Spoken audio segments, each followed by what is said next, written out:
This is my nation. This is my Indian Army. This is the power of Indian. I am proud to be an Indian. Jai Bharat, Mera Bharat Mahan. ఎందుకు ఇప్పుడు ఈ మాటలు చెప్తున్నాను తెలుసా? ఇక్కడ నిన్న జరిగినటువంటి పూంచ్, రాజౌరి, ఉరీ సెక్టార్లో జరిగిన దాడుల్లో భారత ఆర్మీ జవాన్ ఒక్కరు చాలా వీరమరణం పొందారు. పాకిస్తాన్ ముష్కర్ల దాడిలో, పాకిస్తాన్ ఆర్మీ దాడిలో వీరమరణం పొందారు. అయితే ఒక్కడికి 10 శవాలు లేసాయి. అటువైపుగా భారత ఆర్మీ తన సత్తా చాటింది.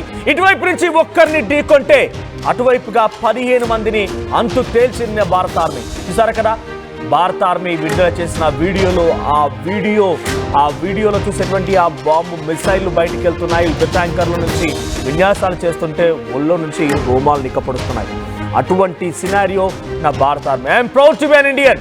సో ప్రస్తుతం దినేష్ కుమార్ శర్మ అనేటువంటి ఒక ఇండియన్ ఆర్మీ జవాన్ పూంచ్, రాజౌరి, ఉరీ సెక్టార్ లో పాకిస్తాన్ బాంబులకి తెరలేపుతుంటే, అక్కడ దాడులకు తెరలేపుతుంటే వీరమరణం పొందాడు ఆ జవాన్. అయితే ఆయన మృతికి గాను 10 మందిని అటువైపున భారత ఆర్మీ పాకిస్తాన్ ఆర్మీని లేపేసింది. ఇండియన్ ఆర్మీ కాల్పుల్లో ఇప్పటికే 14 మంది పాక్ ముష్కరులు, పాకిస్తాన్ పాపిస్టి సైనికులు, పాకిస్తాన్ అది పాకిస్తాన్ కాదు, పోర్కిస్తాన్ అది.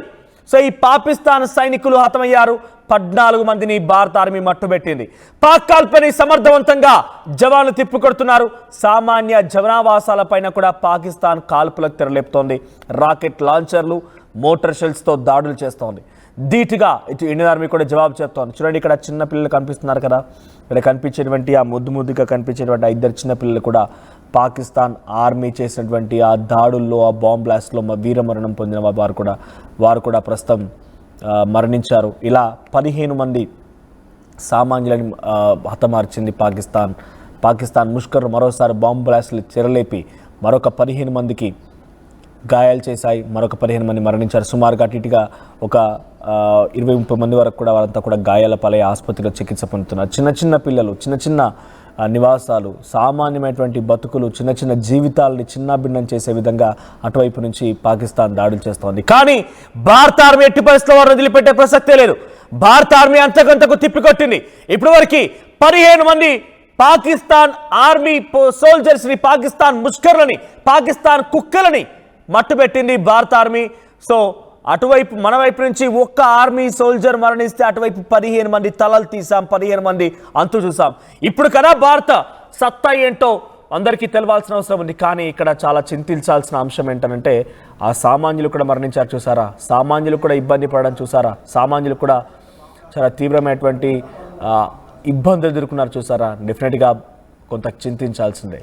కానీ మనం అక్కడ దాడి చేసే సందర్భంలో ఆపరేషన్ సింధూర్లో ఏ ఒక్క సామాన్యుని టచ్ చేయలేదు, ఏ ఒక్క సామాన్యునికి ఇబ్బంది కలిగించలేదు, ఏ ఒక్క సామాన్యుని మనం అక్కడ గాయాలు చేయలేదు, ఏ ఒక్క సామాన్యుని టార్గెట్ చేయలేదు. మన టార్గెట్ అలా ఉగ్రవాద స్థావరాలే, ఉగ్రవాదులు పెంచి పోషించేటువంటి ఆ స్థావరాలే, ఉగ్రవాదులటువంటి ఆ ముఖ్య ప్రాంతాలు మాత్రమే మన టార్గెట్గా ఉన్నాయి. మన బాంబ్స్, మన సోల్జర్స్ అక్కడికి టార్గెట్ చేసి అక్కడ మాత్రమే ఆ స్థావరాలు, ఆ బిల్డింగ్స్, ఆ గ్రూప్ ఆఫ్ బిల్డింగ్స్ కానివ్వండి, ఆ ప్లేసెస్ మాత్రమే టార్గెట్గా చేసుకొని అక్కడ మాత్రమే బాంబ్ బ్లాస్ట్ చేస్తాం, అక్కడ మాత్రమే ఉగ్రవాదులు మట్టుబెట్టే ప్రయత్నం చేస్తాం.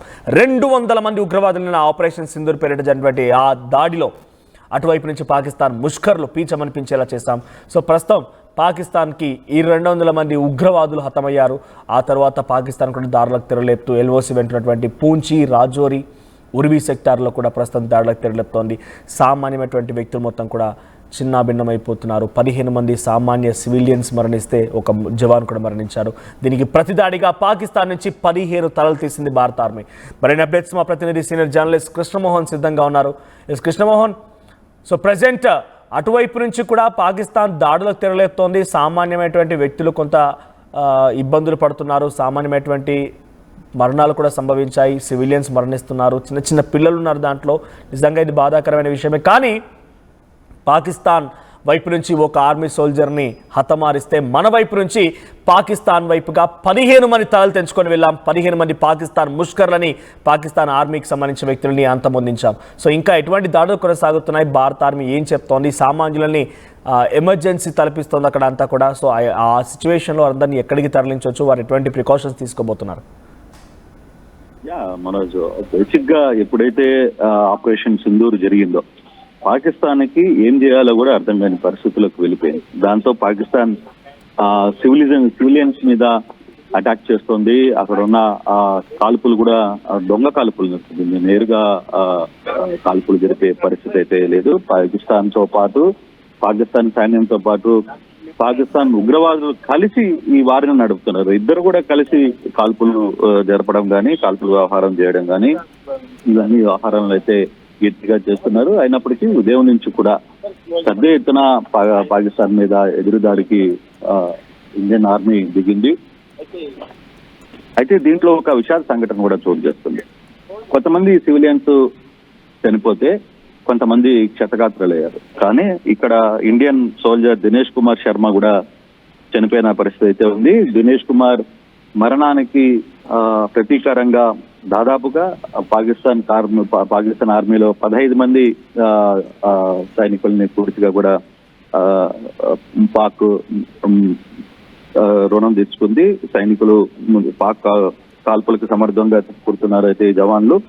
అయితే ఇప్పుడు వరకు మనం కానీ చూసుకుంటే పూంచ్ కానీ, రాజౌరి కానీ, పూరి సెక్టార్లు కానీ, ఈ 3 సెక్టార్స్ లో కూడా కంప్లీట్ గా పాకిస్తాన్ అండ్ పాకిస్తాన్ ముష్కరులు వీళ్ళిద్దరూ కలిసి సివిలియన్స్ మీద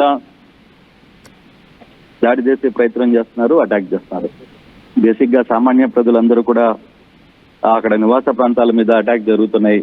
అయినప్పుడు కూడా కొంతమంది కాశ్మీరియన్స్ నిన్న అక్కడ చాలా క్లియర్ గా చెప్పారు, మా మీద దాడులు చేసినా పర్లేదు, మేమైతే వెనక్కి తగ్గేది లేదు, మేము మాత్రం భారత్ కి పూర్తిగా కూడా సపోర్ట్ చేస్తాం. కాశ్మీర్లోనే పుట్టాం, కాశ్మీర్లోనే పెరుగుతాం. ఈ బాంబులు తర్వాత దాడులు మాకేం పట్ట కాదు. పాకిస్తాన్ చేస్తున్న నీచ చర్యను మాత్రం మేము తిప్పి కొడతామనే ఒక ప్రకటనని స్థానికులు కూడా ఇవ్వడం అక్కడ ఉన్న ఇండియన్ ఆర్మీకి ఒక బలం చేకూరింది. కారణంగా ఏంటంటే అంతే ముందు దాకా మనల్ని కూడా వాళ్ళు ఇంకో రకంగా చూసే పరిస్థితి ఉంది. కానీ ఇప్పుడు ఆ పరిస్థితులు పూర్తిగా మారిపోయి ఇండియన్ ఆర్మీకి లోకల్ గా ఉన్న చాలా గ్రామాల్లో ఉన్న పబ్లిక్ ఇండియన్ ఆర్మీకి సపోర్ట్ చేస్తున్న పరిస్థితుల్లో కొంత భారత సైన్యానికి కూడా అది పెద్ద బూస్టప్ ఇచ్చే పరిస్థితి అయితే కనబడుతుంది. సో ఈ యాంగిల్లో కానీ చూసుకుంటే పాకిస్తాన్ ఎంత ఇది చేసినా, దీనికి సంబంధించిన వ్యవహారాలను చేసినా కూడా ఎక్కడ కూడా ఇండియన్ ఆర్మీ వెనక్కి తగ్గే పరిస్థితి అయితే లేదు. ఒక జవాన్ మృతికి 14 జవాన్లు బలి తీసుకుంది ఇండియా. అంటే మన వ్యక్తి ఒకరు చనిపోతే వాళ్ళకి టార్గెట్ గా 14 మందిని చంపిన పరిస్థితి అయితే ఉంది. మరోవైపు ఈరోజు ఉదయం నుంచి కూడా బలూచిస్తాన్ లో పాక్ ఆర్మీని కూడా మట్టుబట్టే ప్రయత్నం, వాళ్ళకి ఇంటర్నల్ గా ఉన్న బలూచిస్తాన్ తో ఉన్న ఆ ఇష్యూ చాలా పెద్ద ఇష్యూగా మారిపోయింది. వాళ్ళు దాన్ని కంట్రోల్ చేసుకోలేని పరిస్థితిలో ఉన్నారు. వాళ్ళకి అది ఎంత దూరం పోతుందో కూడా తెలియని పరిస్థితి. అటువంటిది వీళ్ళు పాకిస్తాన్ సైన్యం కావచ్చు, లేకపోతే అక్కడ ఉన్న ఉగ్రవాద సంస్థలు కూడా పాకిస్తాన్ సైన్యంతో కలిపి అక్కడ ఉన్న జవాన్ల మీద అటువైపు నుంచి పాకిస్తాన్ దాడులకు తెరలేపుతోంది. సామాన్యుల ఇళ్ల పైన, నివాసాల పైన దాడులు చేస్తోంది. చాలా మంది కూడా మరణిస్తున్నారు, చాలా మంది క్షతగాత్రులుగా ఆసుపత్రుల్లో చేరుతున్నారు. కానీ ఎంత చేసినా కూడా పాకిస్తాన్ దాడిలో భారతీయుల ఆత్మస్థైర్యాన్ని, ధైర్యాన్ని మాత్రం దెబ్బతీయలేకపోతాం. బిఫోర్ నేను కంటిన్యూ చేసే ముందు ఒకసారి ఒక పెద్ద ఆయన అక్కడి నుంచి ఆయన కుటుంబీకులు చాలా మంది గాయాల పాలయ్యారు. తన నివాసాల పైన, తన యొక్క కుమారుల పైన, తమకు సంబంధించిన బంధువుల పైన దాడులు జరిగాయి. కానీ నేను మాత్రం పాకిస్తాన్ ఈసారి అంతు చూడాల్సినట్టుగానే కోరుతున్నాను, ఆర్మీకి సపోర్ట్ చేస్తున్నా అంటూ ఆ పెద్ద ఆయన మాట్లాడుకొచ్చారు. ఒకసారి నేను ఏం మాట్లాడారు చూద్దాం. 2 बजे बॉम्बिंग इतनी तेजी से स्टार्ट हो गई कि हमारे आसपास के सारे जो ये डर गए, किसी को कोई पता नहीं कि कहाँ पे बॉम्बिंग हो रही है। हमारे सारे बच्चे 2, 3, 4 घरों के एक साथ इकट्ठे हो गए, इस परिवार के इस घर में आ गए। तो मैं जबरदस्ती निकला तो मैं सारा वाच कर रहा था कि कहाँ कहाँ पे बॉम्ब पड़ रहा है। सारे का सारा जो हमला हुआ है, सारे का सारा जो अटैक हुआ है, वो मेरे परिवार के ऊपर हुआ है। ये है हमारे दादा जान ठेकेदार मोहम्मद खान। 3 बॉम्ब इनके मकान पे पड़े हैं, साथ में मेरा जुड़ा है। पूरे का पूरा दोनों मकान जो है तकरीबन 15-20 कमरे डैमेज हो चुके हैं। ये मेरे मामू जी का मकान है। 2 भैंसें वहां खड़ी हैं थी, वो दानों की दहा वो पड़ी है। 2 बॉम्ब यहाँ पे पड़े हैं, 2 बॉम्ब वहां पे पड़े हैं। डॉक्टर सलीम जो हमारे हेल्थ डिपार्टमेंट के सीनियर क्लर्क हैं, उनकी गाड़ी डैमेज हुई है। उनका नया मकान है, फ्रंट का जो व्यू है उसका डैमेज हो गया है। एक हमारे चाचा जान हैं जो जिनको चल्ला भाई कहते हैं, जहूर अहमद उनका नाम है, ठेकेदार मोहम्मद खान जी के बेटे हैं। उनका वो मकान है, बेचारे कुछ काम नहीं करते हैं, एक बम उसके ऊपर पड़ा है। इनके 12-15 बम यहाँ हमारे 100 डायामीटर के अंदर ही पड़े हैं। मैं पूरा का पूरा वॉच कर रहा था, सारी फैमिली मुझे पकड़ रही थी, क्यों मर रहे हो, कहाँ जा रहे हो। मैं ये वॉच कर रहा था कि ये बम कहाँ से आ रहे हैं और जा कहाँ रहे हैं। कहीं पे कोई बम नहीं पड़ा है, सारे के सारे बम आप देख लो, 1 घर 2 घर 3 घर, वो सामने 4 घर, पीछे हमारा 5 घर। इन 5 घरों के ऊपर पूरी की पूरी बॉम्बिंग हुई है। सारे का सारे मकान डैमेज हो चुके हैं, कोलैप्स हो चुके हैं और रात भर हमारे बच्चों की बुरी हालत रही है। हमने उनको बड़ी मुश्किल से कंट्रोल करके कहीं सेफ दाएं बाएं रखा है। जब सुबह मैं 4 बजे निकला, मैंने अभी तब भी मुझे कोई नहीं जाने देता था, तब भी मैंने एक एक घर को वॉच किया, सब घरों को देखा, सबको बताया, सबका इतना डैमेज हो चुका है, सब्र करो, बैठ जाओ। अब ये हुकूमत के काम है, हुकूमत जाने और दूसरी हुकूमत जाने। हमने अपनी हुकूमत का साथ देना है, अपनी हुकूमत के लिए, अपने मुल्क के लिए। हमारा सब कुछ डैमेज हो गया है, हमें इस चीज की कोई परवाह नहीं है। कम से कम एक ही बार हो जाए तो ये खेल खत्म हो जाए, ताकि बार बार किसी दूसरे का नुकसान ना हो। बार बार ये जो हमले होते हैं, जिसमें पुलवामा हो गया, जिसमें ये पहलगाम हो गया, ये रोज के पहलगाम यहाँ पे ना बने, ये रोज के पुलवामा यहाँ पे ना बने, ये रोज के आर पार की ये जो टेररिज्म चल रहा है, हम इसको नहीं देखना चाहते हैं। मेरी 63 बरस उम्र हो गई है। 2 బట్ సో ఇది అక్కడ ఆయన మాట్లాడుతున్న మాటలు, పెద్ద ఆయన మాట్లాడుతున్న మాటలు, తన కుటుంబీకులపైన, తన నివాసాలపైన దాడులు జరిగాయి, 15 బాంబులు పడ్డాయని చెప్తున్నాడు. కానీ ఏదేమైనా ఇక ఈ ఆటలు ఉండకూడదు, ఈ ఆటలు ఇక్కడితో ముగిసిపోవాల్సిందే. ఇంకా ఎవరు నాలాంటి వాళ్ళు బాధపడకూడదు. నేను ఇటువంటి వాటిని పట్టించుకోను, ఏదైనా పర్లేదు, ఇక ఈసారి తేల్చాల్సిన, ఇంకోసారి టెర్రరిజం అనే పదం ఇక్కడ ఉండకూడదు, టెర్రరిజం అంతా చూడాల్సింది అన్నట్టుగా ఆయన ధైర్యం చూడండి. ఆయన బాధించబడ్డవాడు, ఆయన కుటుంబీకులు అనేక మంది అసూలు బాసారు, వీరమరణం పొందారు. ఆయన కుటుంబంలో చాలామంది గాయాల పాలై ఆసుపత్రిలో ఉన్నారు. ఆయన నివాసాలు మొత్తం పేలిపోయాయి, చాలామంది దాడి చేస్తున్నారని చెప్తూనే ఆ ధైర్యం చూడండి. ఇది కదా భారతీయుల ధైర్యం అంటే. సో పాకిస్తాన్ ఇప్పటికైనా మీలాగా ఏకంగా అక్కడే జరిగిపోతే మేము కన్నీళ్లు పెట్టి ఆ రకంగానే ఊరుకుంటాం, సైలెంట్గా కూర్చుంటాం, చేతులు ముడుచుకొని కూర్చుంటామంటే పొరపాటే. మీరు చూడండి, ఒక్క ఆర్మీ జవాన్ మరణిస్తేనే 15 మంది అటువైపుగా ముష్కరుల తలలు లేపేశాం, పాకిస్తాన్ ఆర్మీ తలలు లేపేశామంటే అది కథన భారతీయుల తెగింపు అంటే. ఎస్ కృష్ణమోహన్, ఇటువంటి రియాక్షన్స్ అంటున్నాయి అటువైపు నుంచి. పూంచి, రాజౌరి, ఉరీ సెక్టార్లో కూడా దాడులు జరుగుతున్నాయి, చాలామంది క్షతగాతులు అవుతున్నారు, మరణిస్తున్నారు. ఇవన్నీ జరుగుతున్నప్పటికీ ప్రజల ధైర్యం చూడండి ఒకసారి. ఇక్కడ ఈ ధైర్యం చూసాక పాకిస్తాన్ ఈ ధైర్యాన్ని అణచివేయాలి, ధైర్యాన్ని చంపేయాలని చూస్తోంది. సో మనం కేవలం ఉగ్రవాదులు మాత్రమే టార్గెట్ చేస్తున్న, అటువైపు నుంచి సివిలియన్స్ని టార్గెట్గా దాడులు కొనసాగుతున్నాయి, దాడులకు తెరలేపుతోంది. సో ఇటువంటి వారి ధైర్యాన్ని పాకిస్తాన్ ఆర్మీ పైన భారత ఆర్మీ చూపించాల్సిన అవసరం ఉంది. ఇటువంటి వారి సపోర్ట్ని భారత ఆర్మీ ప్రదర్శించాల్సిన అవసరం ఉంది. సో ఇటువంటి వారిని అంటే ఎమర్జెన్సీ తలపిస్తోంది కాబట్టి అందరినీ ఎటువంటి సురక్షిత ప్రాంతాలు తరలించబోతున్నారు, వీరికి ఎటువంటి సేఫ్ సెక్యూరిటీ మెజర్స్ని అందించబోతోంది భారత ఆర్మీ? మనకు డెఫినెట్ గా ఇందాక కూడా మీతో మాట్లాడుతుంది అదే. ఎక్కడైతే పాకిస్తాన్ జరుపుతున్న కాల్పుల్లో కొంతమంది కుటుంబీకులు కోల్పోతున్నారు, లేదు వాళ్ళ కుటుంబీకులు క్షతగాత్రులు అవుతున్నారు, వాళ్ళందరూ కూడా వాళ్ళ ధైర్యాన్ని మనం చూడొచ్చు. వాళ్ళు చాలా క్లియర్ గా ఒకటే చెప్తారు, మాకేమి ఇక్కడ బాంబులకు మా మీద 15 బాంబులు పడ్డాయి మా బంధువుల మీద. సో ఒక ఆయన హాస్పిటల్లో సీరియస్ గా ఉన్నారు, అయినా కూడా మాకు బాధ లేదు. కారణం ఏంటంటే ఈసారి ఖచ్చితంగా ఇక ఈ ప్రాంతాల్లో ఈ ఉగ్రవాద చర్యలు ఉండడానికి లేదు అనే కంకణం ప్రతి ఒక్క ఆ ప్రాంతంలో నివసిస్తున్న ప్రతి ఒక్కరం కూడా అనుకుంటున్నాం. అందుకే మేము భారత ఆర్మీకి పూర్తిగా కూడా సపోర్టివ్ గా నిలబడుతున్నాం. అయినా కూడా ఇటువంటి పరిస్థితుల్లో ఎక్కడ వెనక్కి తగ్గకూడకుండా మా ప్రాణాలు పోయినా పర్వాలేదు, మీరు మాత్రం ఈ ముష్కరులను మాత్రం ఏరివేసేయండి అనేది ప్రతి ఒక్క అక్కడున్న స్థానికులు చెప్తున్నారు. మరోవైపు పూంజ్లో కావచ్చు, రాజౌరి కావచ్చు, ఊరి సెక్టార్స్ కావచ్చు, ఈ 3 ప్రాంతాల్లో కూడా పెద్ద ఎత్తున పాకిస్తాన్ దొంగ కాల్పులు జరుపుతోంది. తర్వాత ఉగ్రవాద ముసుగులో కొన్ని కాల్పులు జరుపుతున్నాయి. సివిలియన్స్ పూర్తిగా కూడా అక్కడ ఇబ్బందులు పడుతున్నారు, కొంతమంది చనిపోయిన పరిస్థితి ఉంది, చాలా మంది హాస్పిటల్. అయితే వెంటనే మా భారత సైన్యం అక్కడ ఉన్న స్థానికులందరినీ కూడా సురక్షిత ప్రాంతాలకి తరలించే ప్రయత్నం చేస్తుంది. నిన్నటి నుంచి వాళ్ళందరినీ కూడా ఒక సేఫ్ జోన్ లోకి పంపించే ప్రయత్నం చాలా సీరియస్ గా చేస్తుంది. అక్కడ వాళ్ళకి అవసరమైన మెడికల్ ఎయిడ్స్ కావచ్చు, వీటన్నిటిని కూడా ఒకవైపు పాకిస్తాన్ సైన్యాన్ని చేస్తున్న దాడులను ఎదుర్కొంటూనే భారత్ ఈ ఈ వ్యవహారాన్ని కూడా చాలా సీరియస్ గా చేస్తోంది. అంటే ఇది కేవలం యుద్ధంగా కాకుండా మానవతా దృక్పథంతో కూడా స్థానికులకి సాయం చేసే ప్రయత్నం భారత సైన్యం చేస్తుంది. అక్కడ ఒకవైపు అవతల ఉగ్రవాదులు కావచ్చు, పాకిస్తాన్ సైన్యం ఇక్కడ మన ఆర్మీ మీద కాల్పులు జరుపుతున్నా భారత ఆర్మీ వాళ్ళని ఎదుర్కొంటూనే స్థానికంగా ఉన్న సివిలియన్స్ ని కాపాడే ప్రయత్నం చేస్తుంది. అది గమనించాలి. బేసిక్ గా ఒక ఆర్మీ అంటే ఏదో అవతలోడు ఎదురుగా వచ్చే పక్కన ఏదైనా జరుగుతున్నా కూడా వాడిని కాపాడలేని పరిస్థితిలో ఒక వీర జవాన్ ఉన్నాడంటే వాడికి వేస్ట్. అది దానివల్ల పెద్ద ప్రయోజనం కాదు, ఎవడైనా చేస్తాడు పని.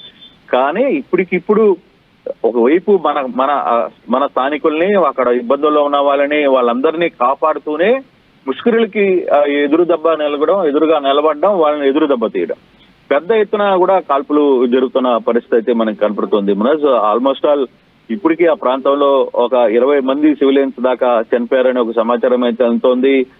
చాలా మంది 50 నుంచి 60 మంది దాకా క్షతగాత్రులైనట్టుగా సమాచారం అయితే జరుగుతోంది. అయితే కొందరి ఇళ్ల మీద కూడా ఉద్దేశపూర్వకంగానే కాల్పులు పాకిస్తాన్ ఆర్మీ జరుగుతుంది. కానీ మనం స్ట్రైక్ చేశాం నిన్న సింధూరా ఆపరేషన్, దీంట్లో జరిగిన దాంట్లో కూడా ఎక్కడ కూడా సివిలియన్స్ ని దప్పకొట్ల. మనం ఎక్కడైతే ఉగ్రవాద స్థావరాలు ఉన్నాయో వాటిని ఏం చేసుకున్నాం, ప్రాపర్ గా అక్కడ ఎలిమినేట్ చేసే ప్రయత్నం చేశాం, పర్ఫెక్ట్ గా అక్కడ దించాం వాళ్ళకి. సో దాంట్లో దాదాపుగా 100 మంది ఉగ్రవాదులు చనిపోయిన పరిస్థితి మనం చూసాం. కానీ ఇక్కడ పాకిస్తాన్ ఆ పని చేయట్లేదు. పాకిస్తాన్ డైరెక్ట్ గా చేయాలనుకుంటే భారత సైన్యం మీద ఎదురుగా నిలబడి కాల్పులు జరపాలి. కానీ అది చేయట్లే. అక్కడ వాళ్ళు నేరుగా అక్కడ ఉన్న పబ్లిక్ ని ఇబ్బంది పెట్టే ప్రయత్నం చేస్తోంది. దాన్ని కూడా భారత్ తిప్పికొట్టే ప్రయత్నం జరుగుతుంది. అందుకే స్థానికులందరూ కూడా, ఇందాక మనం ఆ పెద్ద మాటల్లో కూడా విన్నాం, స్థానికులు అంత పెద్ద ఎత్తున కూడా భారత సైన్యానికి మద్దతుగా నిలుపుతున్నారు. మద్దతుగా నిలబడి మేమున్నాం, మీకు ఎటువంటి సాయం కావాలన్నా కూడా మేమున్నాం, మా ప్రాణాల కోసం మీరేం కాదు, ముందు వాళ్ళని ఇక్కడి నుంచి తరిమి కొట్టే ప్రయత్నం చేయండి అని చెప్పి భారత సైన్యానికి మద్దతుగా నిలబడుతున్న పరిస్థితిని మనం క్లియర్ గా చూడొచ్చు. సో ఇటువంటి సిచ్యువేషన్స్ ఉన్నాయి. మరోవైపు పాకిస్తాన్ కి అతలాకుతలం అవుతుంది. అక్కడున్న లోకల్ గా ఉన్న ఇతర గ్రూపులు కావచ్చు, బెలూచిస్తాన్ లాంటి వాళ్ళు పాకిస్తాన్ మీద జరుగుతున్న దాడుల్లో వాళ్ళు కూడా అసలు ఏం చేయాలో అర్థం కాని పరిస్థితిలో ఉన్నారు. అయితే పాకిస్తాన్ ఏం చేయాలనుకుంటుందంటే సివిలియన్స్ ని రెచ్చగొట్టి సివిలియన్స్ మీద అటాక్ చేస్తే సివిలియన్స్ లో అక్కడ స్థానిక ఉన్న సివిలియన్స్ భారత సైన్యానికి అగేనిస్ట్ గా ఉంటారు, అది కొంత మాకు లాభిస్తుంది అనే ఒక ఆలోచన. కానీ ఆ ఆలోచన కాదు. ఇక్కడ డెఫినెట్ గా ఎవరికి పార్టీకి వాళ్ళు ఎంత ఉన్నా కూడా స్థానికులందరూ కూడా ఏకంగా క్లియర్ గా ఒకే మాట చెప్తున్నారు, మేము ఎటువంటి పరిస్థితుల్లో అయినా సరే భారత సైన్యానికి అండగా నిలబడతాం, మేము మా ప్రాణాలు పోయినా కూడా పర్వాలేదు అనేది అక్కడ స్థానికులు మాట్లాడుతున్న పరిస్థితి. ఈ నేపథ్యంలోనే పాక్ ఆర్మీ చేస్తున్న దుశ్చర్యలకు ఇండియన్ ఆర్మీ కావచ్చు, ఇండియన్ ఎయిర్ ఫోర్స్ కావచ్చు పెద్ద ఎత్తున కూడా అక్కడ వాళ్ళకి ఎదురుదాడి చేస్తోంది. అయితే ఇప్పటికే ఒక సివిలియన్ అంటే ఒక జవాను మన దగ్గర మరణిస్తే వాళ్ళ దగ్గర నుంచి 14 మందిని అదే టైంలో అక్కడ ఏరి మరి వాళ్ళని చెప్పేసిన పరిస్థితి అయితే, కాల్పులకు గురి చేసిన పరిస్థితి అయితే ఉంది. సో పాకిస్తాన్ కి ఈ మామూలుగా ఇప్పుడే కాదు, ఇంకా ముందుంది ముసల పండుగ అనే ప్లాన్ ఆఫ్ యాక్షన్ కూడా ఉంది. దానికి ఏ విధంగా ముందుకు వెళ్తారో కూడా చూడాల్సిన పరిస్థితి అయితే ఉంది. బట్ ఇప్పటికీ నిన్నటికి తెలంగాణ లో కూడా రాత్రి సైరన్లు మోగాయి. ఒక్కసారి రాత్రి 1 గంటకి సైరన్ మోగుతూనే ఆ ప్రాంతం మొత్తం కూడా, పాకిస్తాన్ మొత్తం కూడా ఏదో అయిపోయామరా ఈ రోజు రాత్రి మా పరిస్థితి, రేపు ఉదయం చిత్రపటంలో మా పాకిస్తాన్ పటం ఉండదు అనే ఒక భయాందోళనకు గురయ్యారు.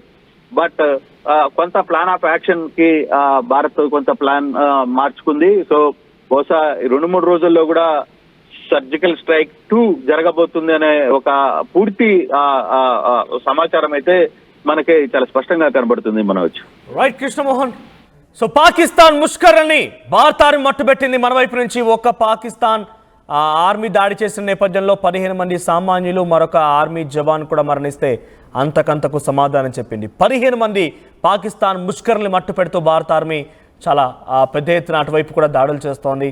ప్రస్తుతం మన పూంచి, ఉరి, రాజౌరి సెక్టార్లో పాకిస్తాన్ ఇంకా దాడులకు తెరలేస్తోంది. చాలామంది సామాన్యులు మరణిస్తున్నారు. అంతకంతకి పాకిస్తాన్ కూడా సమాధానం చెప్పాలి. కాబట్టి మన దగ్గర ఒక్క భారతీయ ఆర్మీ జవాన్ మరణిస్తే అటువైపు నుంచి 15 తలలు తెగిపడ్డాయి. 15 తలలు తెగి పడిపోయి పాకిస్తాన్ పరుగులు పెట్టింది. ఇంకా ఈ దాడులు కొనసాగే అవకాశం ఉంది.